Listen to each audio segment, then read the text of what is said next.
ठीक है, हम पढ़ेंगे, प्रॉब्लम नहीं, हम पढ़ेंगे आज का टॉपिक। क्या है टॉपिक हम लोग का? आज में चल रहा है मेटल कार्बोनेट्स नहीं हुआ ना हम लोग का? मेटल कार्बोनेट्स बचा हुआ ना, और एप्लीकेशन बचा हुआ ना।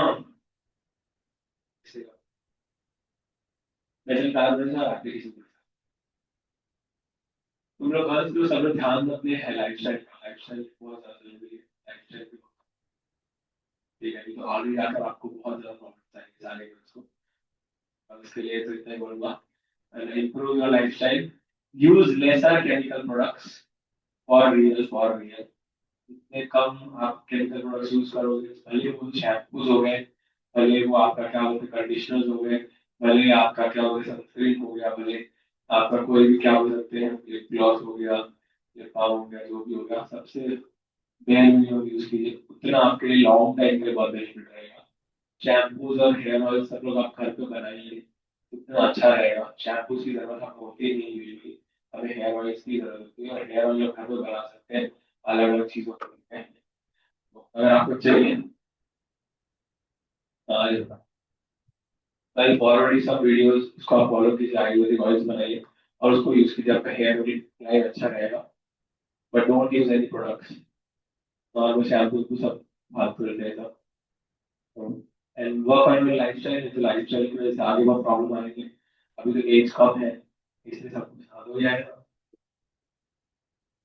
डिसाइड भाई, आज हम लोग आगे ठीक है चलेगा, कल तो वही चलेगा। तो जो भी है अपने अपने लाइफस्टाइल का ध्यान रखो, बिना लाइफस्टाइल के आपको बहुत प्रॉब्लम आने वाली है, तो इसलिए अभी तो और कम है, आगे जाओगे तो और प्रॉब्लम है, बिकॉज आगे केमिकल्स का ग्रोथ, केमिकल ज्यादा मेंटेन करेंगे, फूड में तो हमें वाट लगनी पड़ेगी।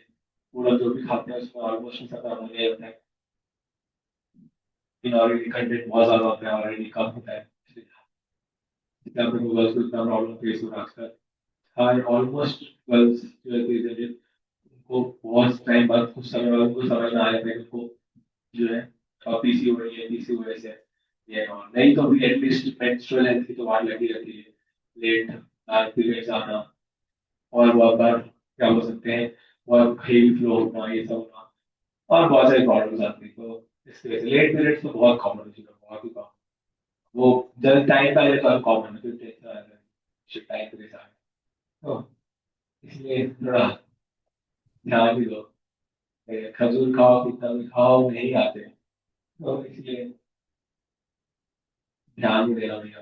लाइफ स्टाइल बहुत जरूरी है, एक्सरसाइज करना, बस एक्सरसाइज ही नहीं करती आधी से ज्यादा, maximum 90% girls doesn't do exercise.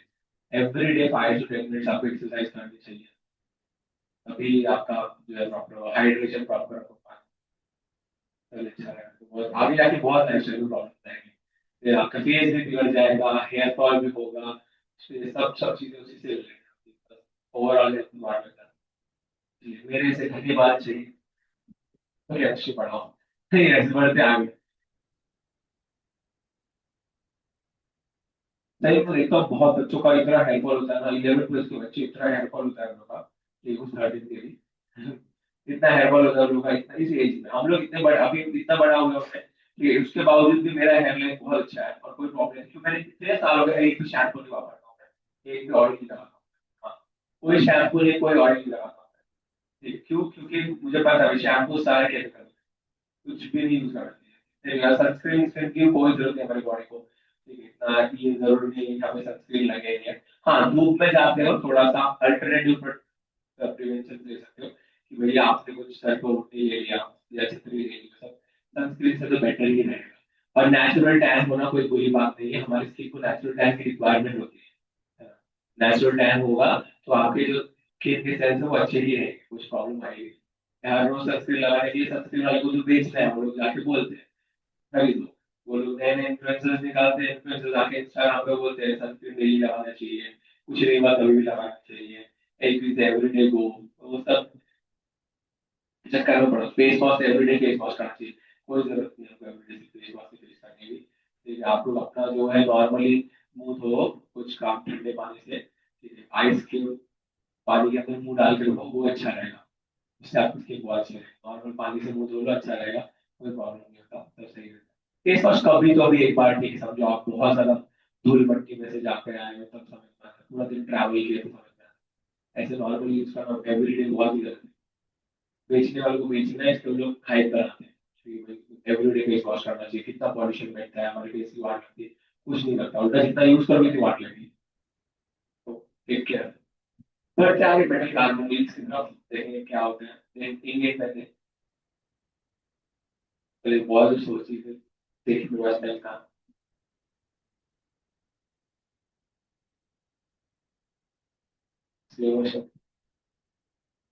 Energy always 0.5x। ठीक है देखो,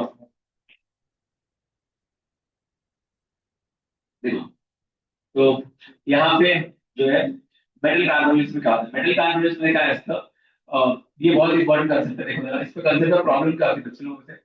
मेटल की जब बॉन्ड बनती है कार्बोनिल के साथ, किसके साथ बॉन्ड बनेगी, कार्बोनिल के साथ। ठीक है, तो मेटल का हमेशा जीरो चार्ज रहेगा, कितना चार्ज आएगा, बिकॉज कार्बोनिल के ऊपर तो कोई चार्ज होगा नहीं, तो कार्बोनिल दो लगाओ या तीन लगाओ या चार लगाओ या 10 लगाओ, हमेशा मेटल का चार्ज कितना रहेगा। Metal is always in a low oxidation state when it is been bonded by the carbon। Clear हो गया। अब मेटल कार्बोनिल के अलग अलग डायग्राम जो है, डायग्राम बहुत इंपॉर्टेंट है, एनसीईआरटी में देते हैं, तो समझेंगे भैया कौन कौन से हैं। तो जैसे फॉर एग्जांपल कुछ कॉमन एग्जांपल्स आप लोगों को जो एनसीईआरटी में दिए वही आएंगे आपको। निकेल पे चार कार्बोनेट, सही है, तो ये टेट्राहेड्रल हुआ, चार लगाया क्या होता है, टेट्राहेड्रल होता है। ठीक है, तो टेट्राहेड्रल आपको ड्रॉ करना आता है, ये निकेल, उसके ऊपर एक सीओ, दो सीओ, तीन सीओ, चार, तो ये हो गया आपका टेट्राहेड्रल बना। फिर उसके बाद आ जाएंगे, आपको दे देंगे एफपीपी कितने होते हैं, पांच होते हैं। तो पूछेंगे भैया इसका क्या स्ट्रक्चर है, पीवीपी होता है 5 किलोमीटर, पीवीपी आएगा। एक अबाउट द प्लेन,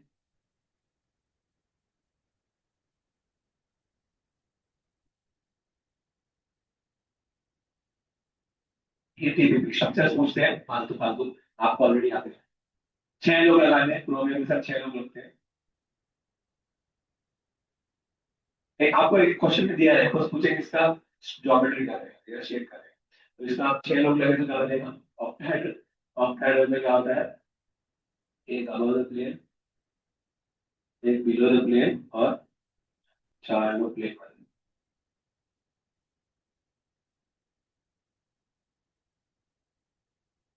तो यहाँ तक आपको कोई प्रॉब्लम नहीं आएगी। ठीक है, अगर आपको 4 लोग लगे, 5 लोग लगे, 6 लोग लगे, तो आपको ऑलरेडी आता है। ठीक है, इसमें कोई प्रॉब्लम प्रॉब्लम आती है जब आपके पास डाई मेटल वाले होते हैं, जहाँ पे बाइवेलेंट मेटल्स होते हैं, वहां पे प्रॉब्लम आती है। तो देखेंगे भैया जहाँ पे उसको हम डाई न्यूक्लियर बोलते हैं, मोनोन्यूक्लियर, मोनोन्यूक्लियर म्हणजे सिंगल न्यूक्लियर असणार, म्हणजे सिंगल सेंट्रल एटम असणार। हे डायग्राम एनसीईआरटी मध्ये दिलेलं आहे, एनसीईआरटी मध्ये प्रॉब्लेम, आता प्रॉब्लेम येणार तुम्हाला ह्या एक्झाम्पल मध्ये, एक एक्झाम्पल येतो Mn2CO10। हा एग्जाम्पल हा महत्वाचा है, कारण कि इसका स्ट्रक्चर में आप लोगों से प्रॉब्लम आ सकती है, कैसे इसका स्ट्रक्चर ड्रॉ करेंगे ध्यान से लेना, बहुत ही इंपॉर्टेंट है। इजी है बहुत, बट पता होना चाहिए, पता रहेगा तो सब आसान है, नहीं पता होता तो फिर एग्जाम में बच्चे लोग करते नहीं सॉल्व, और बहुत टीचर्स पढ़ाते भी नहीं इसको, उससे छोड़ को कौन पूछेगा।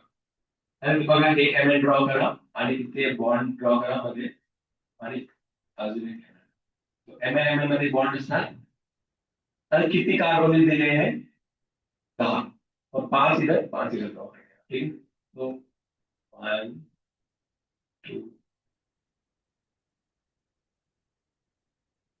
1 2 3 4 गेट ऑन द आंसर, चलिए 5 इधर हो गए, 5 इधर ड्रॉ कर लेते हैं हम लोग।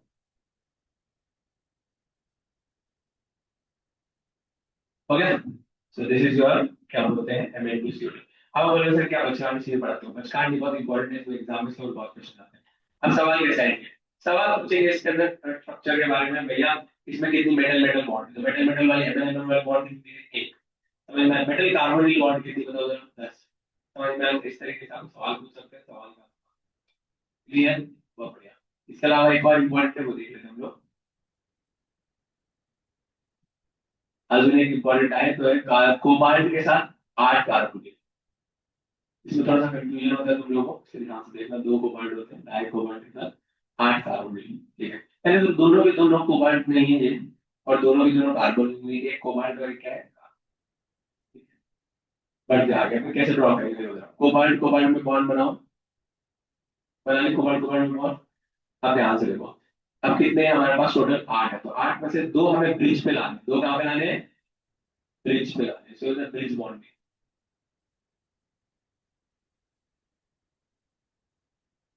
समझ में आई? अब जो ब्रिज वाले कार्बन होंगे उस पे जो लगे हुए कार्बोनिल होंगे डबल बॉन्ड लगेंगे, बिकॉज ऑलरेडी कार्बन पे दो बॉन्ड है, तो कार्बन 4 बॉन्ड बनाता है, तो इसको ट्रिपल बॉन्ड्स में करा देना, 5 है। अब ऐसे कितने हैं? 6। 3 तेरा 3 मेरा, डिवाइड कर दो, इसको 3 दे दो फौजी को, इसको 3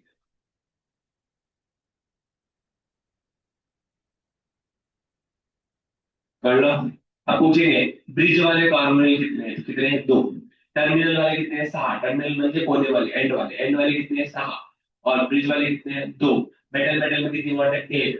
समझ में आया? स्ट्रक्चर के ऊपर क्वेश्चन आते हैं, स्ट्रक्चर को नींद में भी याद कर लेगा, क्लियर हो गया क्या?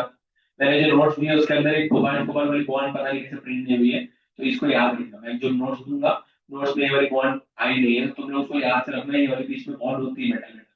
बाद में मेरे को बोलोगे सर आपने नोट्स में लिखा के नहीं दिया, हमारे एग्जाम में रहो। इसलिए अभी बता रहा हूँ, ध्यान से सुनना मैं क्या बता रहा हूँ। इसके बीच में बॉन्ड होती है, नोट्स में प्रिंट नहीं हुई है, याद से ध्यान रखना, ठीक है? नहीं तो फिर एग्जाम में पढ़ के जाओगे, बोलोगे सर आपने तो बोली थी बॉन्ड ही नहीं दी। बढ़िया, आगे याद रहेगा सब लोगों को, ये दो स्ट्रक्चर याद कर लेना। तो ये तो फालतू चीजें दिख रहा है, हम इंपॉर्टेंट चीज बात करते हैं, तो कई इजी इजी क्वेश्चन आपको नींद में भी कर। इंपॉर्टेंट क्वेश्चन क्या आएगा? इंपॉर्टेंट क्वेश्चन आएगा, पूछेंगे कि तुमसे मिलके देखा है जो हाल क्या है, ऐसा ही पूछेगा आपको। आपको बोलेंगे मेटल है यहाँ पे और उसके बीच में सिनर्जेटिक बॉन्ड, एक नया शब्द आता है सिनर्जी।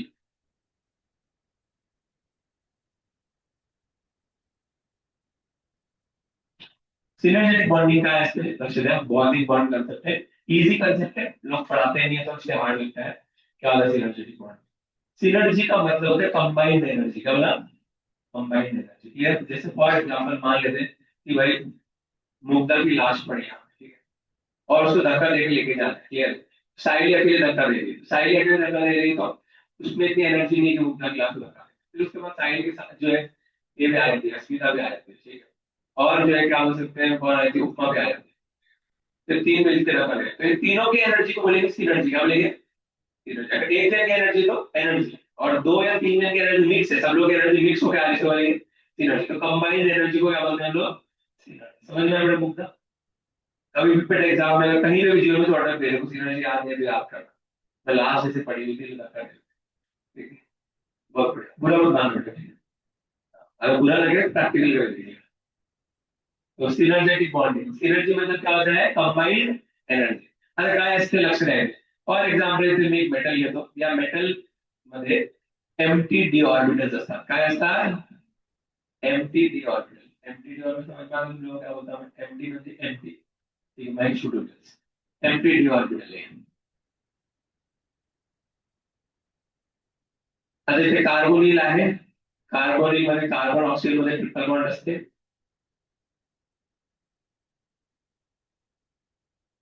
क्लियर? पर इनके पास कार्बन के पास लोन पेयर होते हैं, क्या होते हैं? Lone pair. बहुत बढ़िया।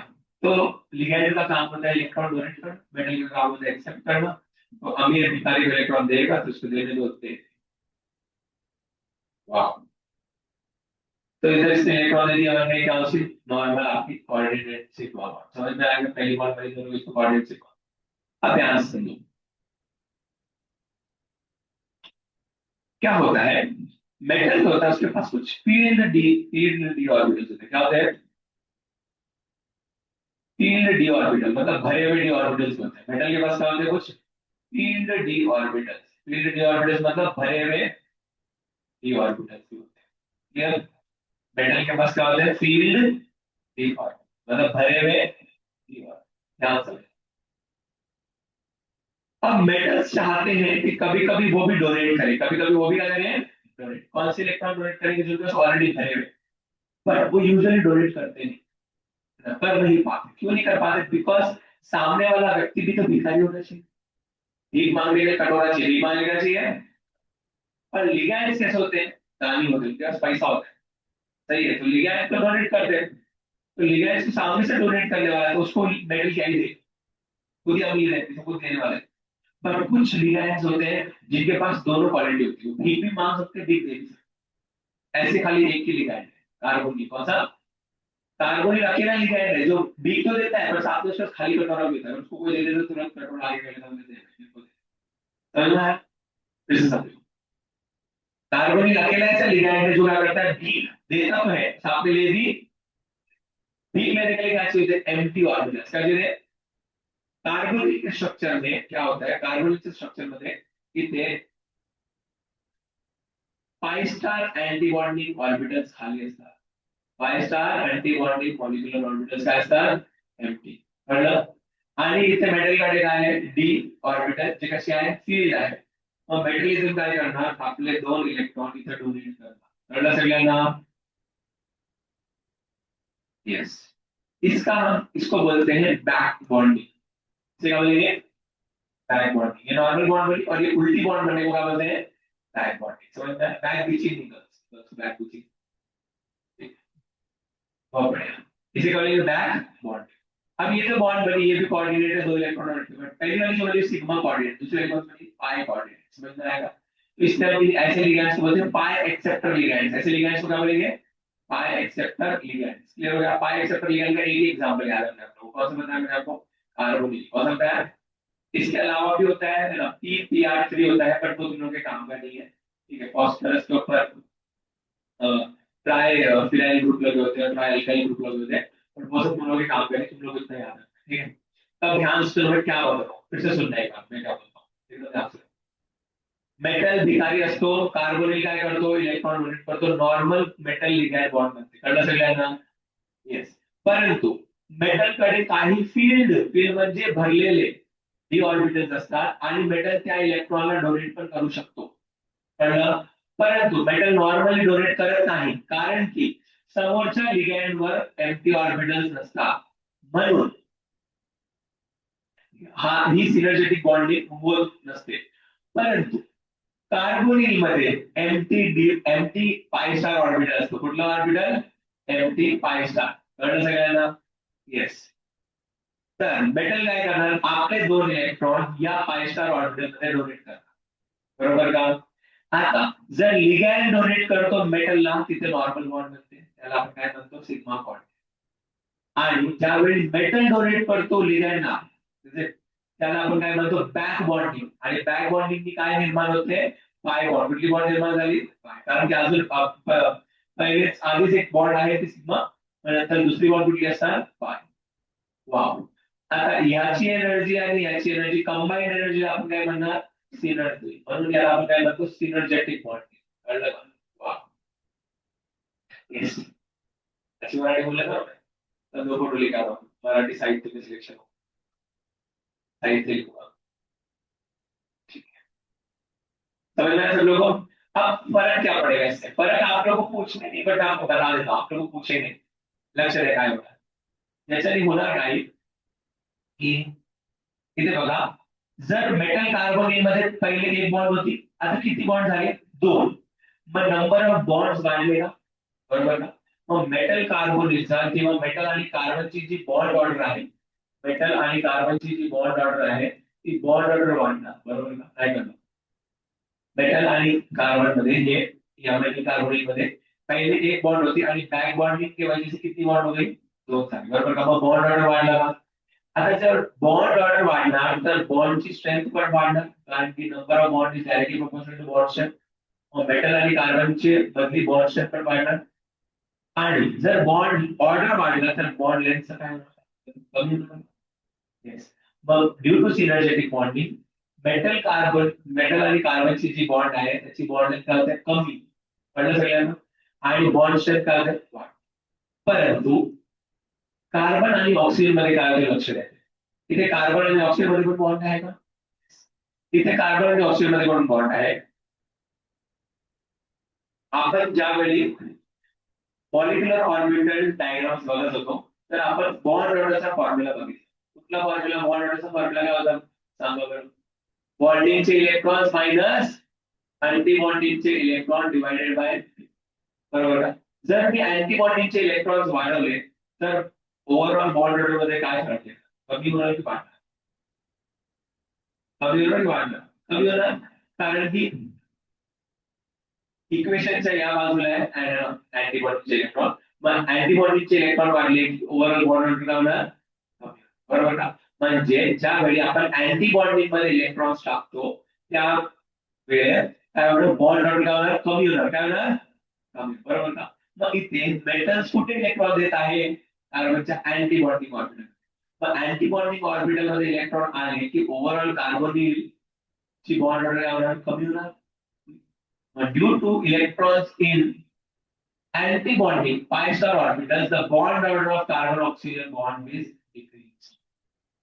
आता जर बॉन्ड ऑर्डर डिक्रीज झाला तर बॉन्ड स्ट्रेंथ पण काय होणार, आणि बॉन्ड लेंथ विल, कळलं का. मग due to synergetic bonding the bond length of carbonyl increases. The bond length of carbonyl, कळलं सगळ्यांना. आता हे तुम्हाला असं सगळं विचारत नाही तरी पण तुम्हाला सांगेल. वा, अब देखेंगे इस पे क्वेश्चन के साथ. इथे दिलं होतं ते कार्बोनिल आहे आणि कार्बोनिलची बॉन्ड लेंथ दिली होती 1.128 अँगस्ट्रॉम, अशी बॉन्ड लेंथ अँगस्ट्रॉम और पिकोमीटर तर 1.1 बरोबर. आणि तुम्हाला सांगणार याची रिएक्शन झाली कोणासोबत, आयरन सोबत. कोणासोबत, आयरन सोबत. मग आयरन सोबत रिएक्शन झाल्यानंतर कार्बोनिलची बॉन्ड लेंथ काय झालं, बरोबर का. तो अभी पहले कार्बोनिल अभी लगा, बाद में किसी तरह किया मेटल के साथ, तो क्या बन जाएगा, मेटल कार्बोनिल, सही ना. तो मेटल कार्बोनिल हो गया. अब कार्बोनिल मतलब मेटल कार्बोनिल बनता है तो कार्बोनिल में जो कार्बन ऑक्सीजन की बॉन्ड लेंथ इसका क्या होता है, बढ़ जाएगी. तो हम लोग क्या बोल जाएंगे, कार्बोनिल की बॉन्ड लेंथ का भी इंक्रीज, क्या हुई. जैसे फालतू क्वेश्चन पूछ रहे कभी कभी, फिर से सुनो. कार्बोनिल अकेला है तो बॉन्ड लेंथ ये है, तो जैसे मेटल से रिएक्ट करेगा तो करना मेटल कार्बोनिल. और मेटल कार्बोनिल मध्ये काय होते, सिनर्जेटिक बॉन्डिंग, आणि due to synergetic bonding carbon ऑक्सिजनची जी बॉन्ड लेंथ असते ते काय असते, इंक्रीज होतात. तो इसी को बोलते हैं मेटल कार्बोनिल. ठीक है, सिनर्जेटिक बॉन्डिंग. आई नो थोड़ा सा डिफिकल्ट सा टॉपिक है, ध्यान से लोगों को समझना है. बाकी ये सब इतना इंपॉर्टेंट नहीं, तुम लोग सिलेबस में नहीं है, डिटेल में पूछते हैं सिलेबस से. तुम लोग का इतना याद रखना, कार्बोनिल मेटल को इलेक्ट्रॉन देता है और मेटल इसको इलेक्ट्रॉन देगा वापस कहाँ देगा, पाई स्टार एंटीबॉडी में. कहाँ देगा, पाई स्टार एंटीबॉडी. समझ में आएगा. पहली बॉन्ड लिखना और दूसरी बॉन्ड लिखना, जरा किसी को बैक बॉन्डिंग होती है तैयार हो जाएगा, बाकी सब हो जाएगा. तुम लोग का डायग्राम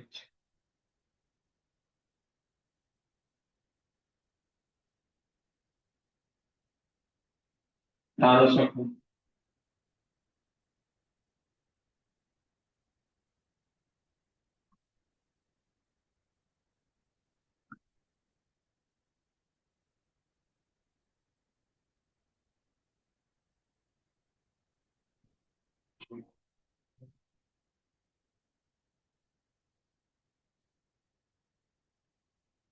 एप्लीकेशन देखेंगे.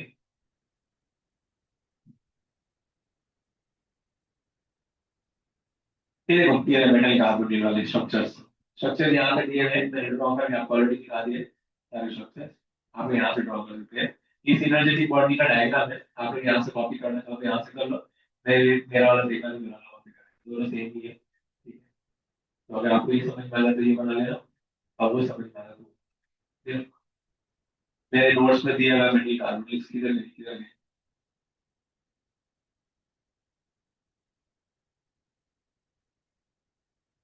मेटल कार्बोनिल, ये तो गलत खुल गया. हाँ, फिर इसमें तो डिटेल में दिया हुआ रहेगा, ये आप लोग कॉपी कर सकते हो. बच्चे आपको ये अच्छा लगता है तो ये कर लेना, वो अच्छा लगता है मतलब एनसीईआरटी वाला कॉपी कर लेना, और दोनों मतलब सेम ही होता है.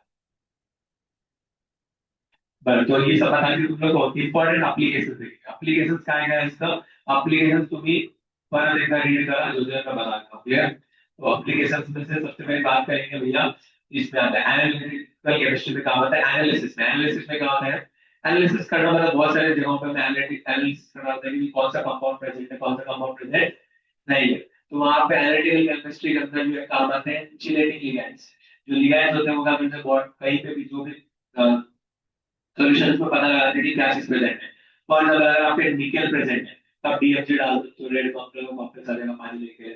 पानी में अगर मैग्नीशियम और कैल्शियम तब डीजे डाल के पता लगा सकते हो. तो फंक्शनैलिटी लिगैंड बोलते हैं, इसमें काम आते हैं एनालिसिस में. इसमें काम आते हैं एनालिसिस. क्लियर हो गया. पहला एग्जांपल देखो, पहला कॉर्डिश का तो इंस्ट्रूमेंटल मेथड्स और एस्टिमेशन, एस्टिमेशन मतलब एनालिसिस का काम है, ठीक है। उसमें चिलेटिंग लिगेंड्स होते हैं, चिलेटिंग लिगेंड्स के क्या एग्जांपल दिए मैंने बोला, और कौन से ऐसे रिएजेंट्स जिनको चिलेटिंग रिएजेंट्स बोलते हैं या एनालिटिकल रिएजेंट्स बोलते हैं। तो एनालिटिकल रिएजेंट के एग्जांपल है डीडीटी, डीएमसी, तो मैं आपको ऑलरेडी बता चुका हूं। दो आपको याद रखते हैं, अल्फा नाइट्रोसो बीटा नैप्थोल एक आपको याद रखना है, और एक जो है क्यूप्रॉन याद रखना है। ये दो आपको याद रखना है। क्यूप्रॉन यूजुअली कॉपर को डिटेक्ट करने के लिए काम आता है। बढ़ते आगे, नेक्स्ट दिया हार्डनेस ऑफ वाटर, ये आपको ऑलरेडी बता दिया है। पानी के अंदर अगर पानी हार्ड है, ठीक है, तो आप उसको क्या होता है गर्म करके पिघला दो तो क्या बन जाएगा, वो पानी बन जाएगा। ऐसा कुछ नहीं होता। हार्ड वाटर मतलब बोरिंग का पानी होता है, ठीक, इसके अंदर कैल्शियम और क्या होता है, मैग्नीशियम होता है, ठीक है। जमीन का जो पानी होता है उसके अंदर बहुत सारे क्या होते हैं, कैल्शियम और मैग्नीशियम होता है। कैल्शियम आयन और मैग्नीशियम आयन होते हैं, इसकी वजह से क्या होता है, पानी हार्ड हो जाता है। तो फिर उस हार्डनेस को रिमूव करने के दो तरीके होते हैं। पहला तरीका होता है बॉइल करो, क्या करो, बॉइल। और फिर अगर बॉइल करने से खाली कौन सी हार्डनेस आती है, पर टेम्पररी हार्डनेस, दो प्रकार की हार्डनेस होती है पानी में, टेम्पररी और परमानेंट।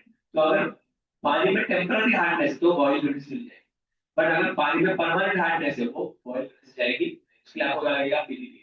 तो पीडीटी का यूज करो। पीडीटी जो है क्या करता है, कैल्शियम और मैग्नीशियम को बाइंड कर लेता है और बाइंड करके उसको निकाल देता है, समझ में आया? तो इसलिए हार्डनेस ऑफ वाटर को रिमूव करने के लिए क्या लगेगा, पीडीटी, समझ में आया? बहुत बढ़िया। तो बट जिनका दिल ही हार्ड है पत्थर जैसा, उनका कुछ नहीं हो सकता। बढ़ते आगे, नेक्स्ट क्या दिया हुआ है, नेक्स्ट क्या, सम इंपॉर्टेंट एक्सट्रैक्शन प्रोसेस। हाँ, मेटल्स को एक्सट्रैक्ट करने में काम आता है, मेटल एक्सट्रैक्शन में बहुत काम आता है, जैसे गोल्ड हो गया।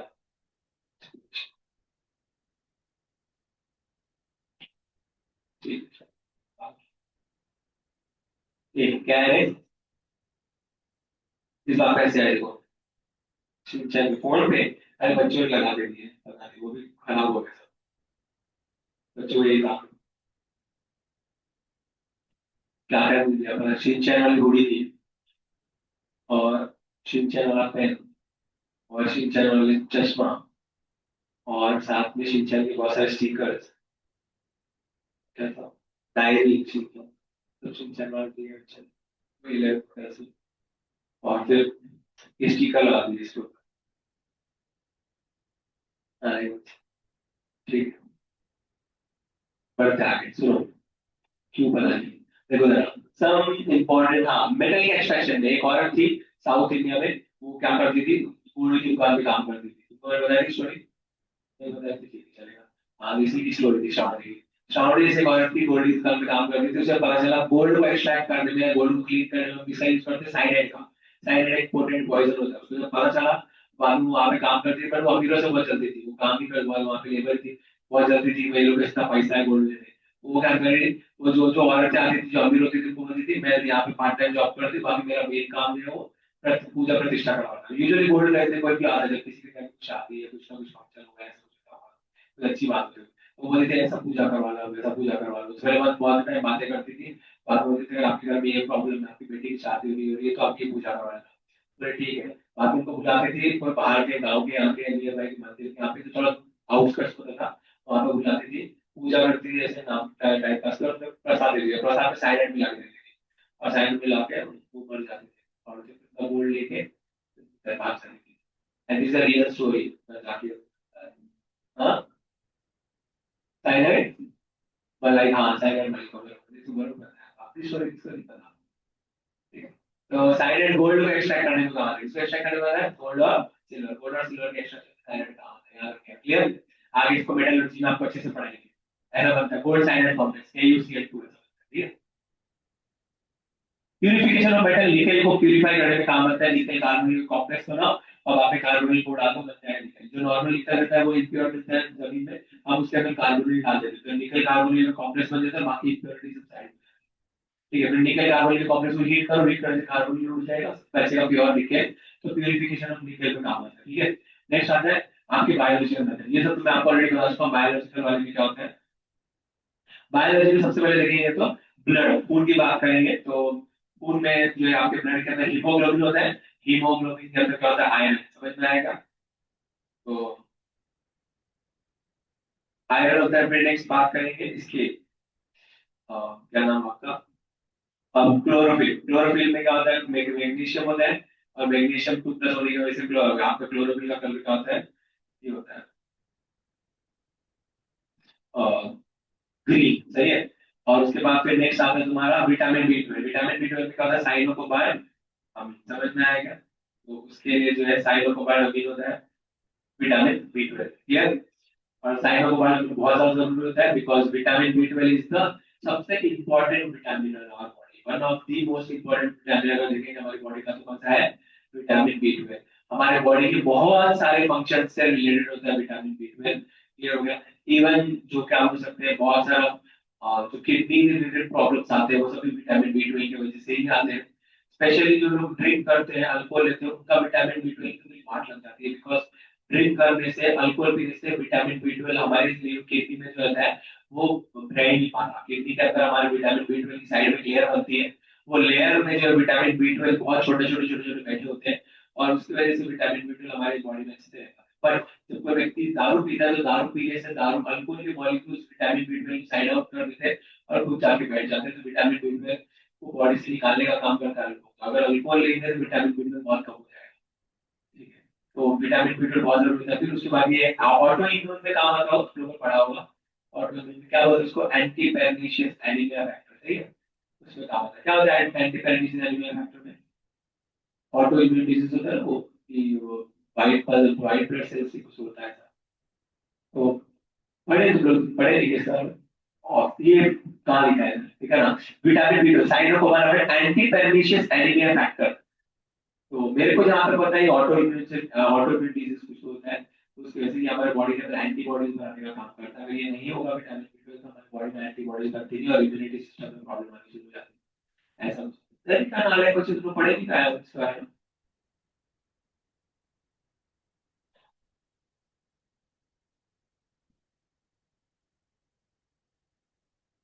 क्या लिख रहा है, parietal cell produce IF, anti parietal cell no IF no vitamin B 12 absorption पर। जब एब्जॉर्प्शन नहीं होता बी 12 का उसको एपेंडिक्सियस anaemia, antiparesis anemia factor historically the substance isolated from liver that your paresis anemia. Autoantibodies, ठीक, कोई नहीं, तुम कोई अच्छी बायोलॉजी की चीज पूछ, यहाँ पे है नहीं हुआ है, कपिल कभी आएगा तो कपिल। चलो बायोलॉजी में सुना खत्म हो गया, अभी किसके फिजिक्स का केमिस्ट्री, फिजिक्स का पढ़ाया सूर्य का, दो दिन पढ़ा है, क्या क्या बचे हैं?